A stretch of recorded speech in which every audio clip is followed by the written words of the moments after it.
you can just tell that the tension is higher for the teams, even if you've seen the same players before last TIs. Everybody is so focused, and the level of play is I want to say a lot higher in terms of, like, there's more top teams, there's more top contenders. You always kind of know how the teams are going to end up, if they're going to be doing really well or if they're going to be ending up top 8 or bottom 8. But now there's less, there's more uncertainty. There's less that you can say, like, this team definitely is going to be in the bottom 5. You can't say that. Every team has a chance to make it far. And for me, a big part of it too is also that it seems this version of Dota just has a broader hero pool. Like, they're simply just the reason a lot of the teams can compete with each other on the level they do is that you look at a team like MVP Hot 6, they will pick the Huskar, or they will pull out a different kind of pick, because all those heroes can actually work, and the teams are starting to have, after having played the version a lot, they're having more confidence that they can make different things work, whereas I would say, you look back to TI3 or TI4, generally at this stage in the tournament, the number of heroes picked was lower, I would say. TI4 was certainly better than TI3. I think it gets better every year, but definitely different strengths, the fact that so many things are viable is helping out a lot. Winter, what about you? Your view of TI5 compared to the past TIs? Like, for me, when I think about TI, when I look at TI this year, okay, everyone was talking about how strong Secret and EG are, and everyone expect them to dominate. But when we come to the group stages, they drop games. People don't expect that. So that alone is a good tell that it's very difficult this year. It's very tough.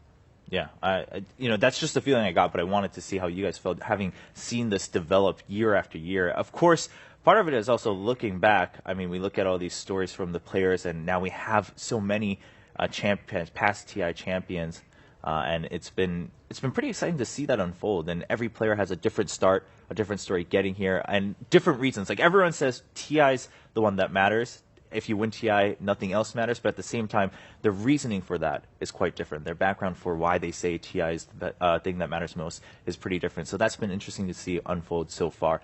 VP versus MVP Hot 6 coming up. Ladies and gentlemen, we do have the teams in their rooms now getting all warmed up. Warming up their hands. Yeah, warming up their hands, too. I mean, both literally and figuratively. VP looking like they're pretty comfortable coming into this game.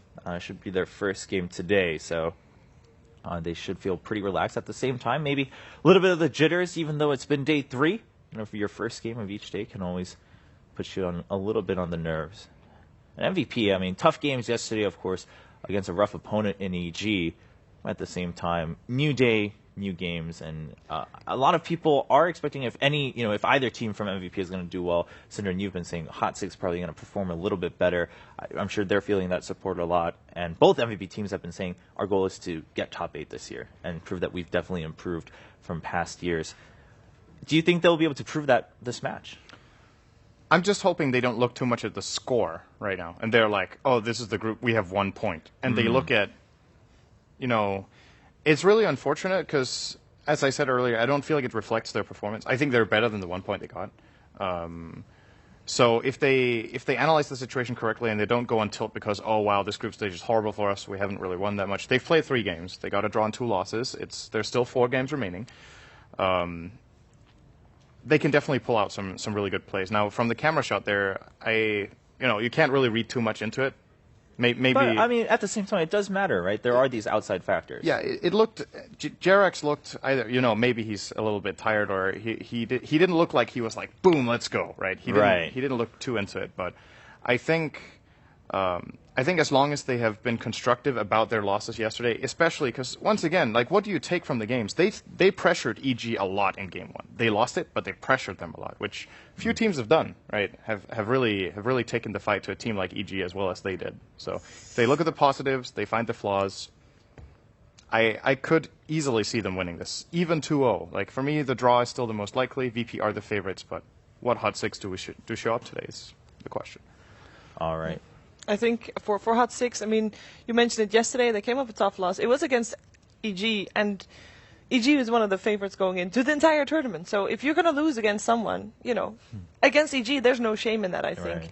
And, Jerix did look a bit tired on that shot right now, but I think they can pull it together. I agree. They just have to have a bit of spice, and I think if they get a comfortable draft, if they get something that they like playing, and it doesn't even, like, if they get something that they really enjoy playing, I think they'll get that, and they'll get their momentum, and they can take over VP. At the same time, Virtus Pro, I don't know. Virtus.pro is one of those teams that you can't really always prepare for because they come out with these weird things. The silencer core, we've seen it a few times already, and I don't really, you don't really know what to expect. You can't really prepare that hard for Virtus.pro. So as long as MVP Hot 6 know that and stay in their own corner, basically play around their own strats, play around their own strengths, then they're okay. I think they can do well. All right. Well, ladies and gentlemen, you've been waiting for it, but it's here finally. MVP Hot 6 versus Virtus.pro into the draft of Game 1 with Hot 6 on the Dire side, Virtus.pro on Radiant. And again, it's odd, Winter. We talk about this like day 1 and 2. We're like, well, no one's really putting high priority on SF, even on Radiant side, or banning it on Dire. And suddenly today we're seeing bans from Dire, picks on Radiant right away. I think mostly it's also because both of these teams, if you talk about heroes, they are both looking to get the Lina, I feel. Like, Virtus.pro plays the Lina mid a lot. They played the Lina yesterday, of course, on the safe lane as well. And for Hot 6, it's also a crucial part of their success, having Lina as a mid or as a support for the whole team. All right.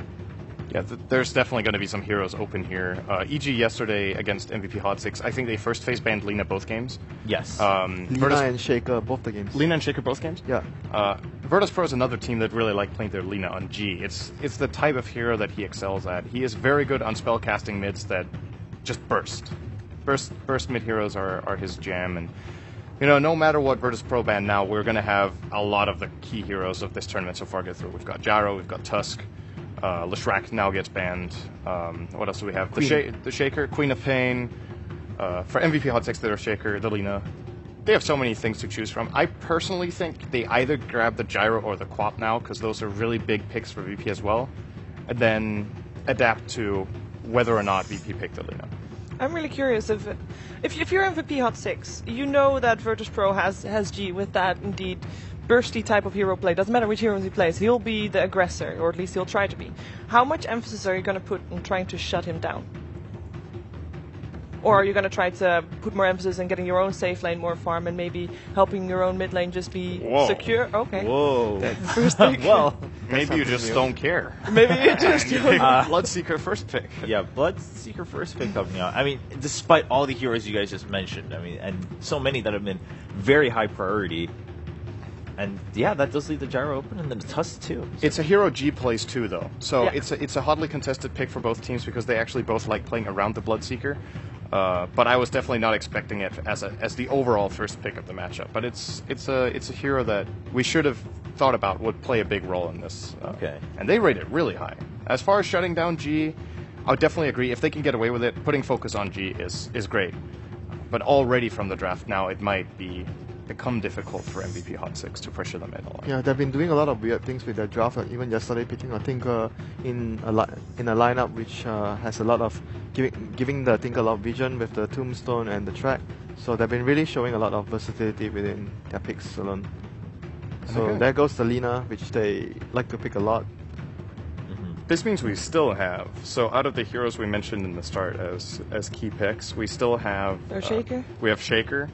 We didn't mention Bounty Hunter because for some reason we keep forgetting about him. But he is still in. MVP Hot 6 actually played that on Jerix yesterday against EG in the game that got really close. They had Tinker, Lesh, and Bounty as 3 of their picks in that. Yeah. Undying was another one which is banned by Virtus.pro this time around. Probably Sun's best hero.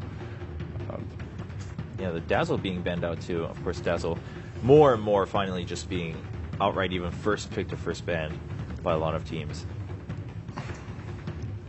Yeah, I'm kind of curious who is going to play the Lina on the side of MVP Hot 6. They have had 4F play Lina, they have obviously had Jerix play Lina, and Mental Protector as well. So I like that their draft, they can go anywhere they want. They don't really give anything away, and at the same time pick up 2 heroes of which we said, like, those heroes are high contested heroes. They need to pick them probably. I mean, they're probably going to be banned out if they weren't picked first. So I really like their draft so far. At the same time, Virtus.pro, I mean, picking Tusk and Gyrocopter, I mean, you can't really go wrong with that, even though people normally know what you're going to do with it. Yeah, at that point. It's very rare you start a game with Gyro Tusk and you're like, that was a mistake. Yeah, exactly. We should not have picked this.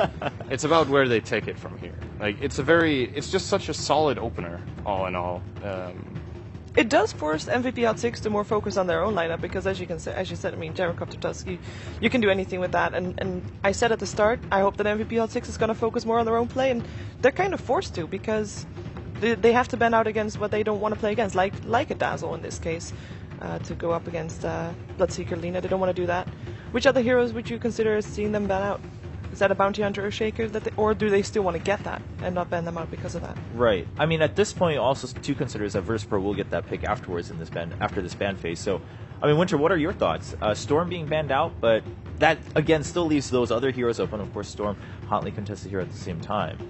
I'm thinking along the lines of, because they always like to pick the Zeus, and this could be the game to pick the Zeus with Bloodseeker. So it's much better with their lineup compared to the game against EG. So that could be one of the things that work. They would have Zeus, Paslina, very bursty heroes, very good versus Gyro. I mean, if Gyro doesn't go for the early BKB type of item build, he would probably struggle in those sort of lineups. Okay. At the same time, though, they might have in the back of their minds after yesterday that if only we hadn't picked that Zeus, but something that could actually take towers and breach high ground, we might have won that game as well. Like, that was the second game against EG in which they also did well, but still won. So, you know, I could definitely see the Zeus working out. Their ability or their amount of spell burst is absolutely ridiculous, but they need to keep their eye on the prize, which is you need to destroy the Ancient. It's cool to kill. The kills need to lead to objectives.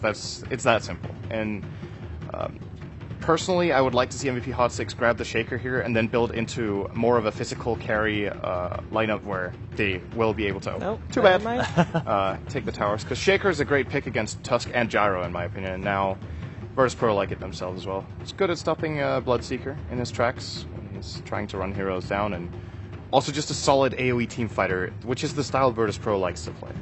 Yeah, and they have very good, like, if they take a fight at enclosed areas, they have the shards and the fissure, so they can easily trap out targets in narrow ramps and even the Roshan pit and stuff like that. So they definitely have the advantage of, like, Terran. For Hot 6, do they just respond with a clock at this point then? It could be or very do you strong. still try to round out something else? Oh, there you go. There we go.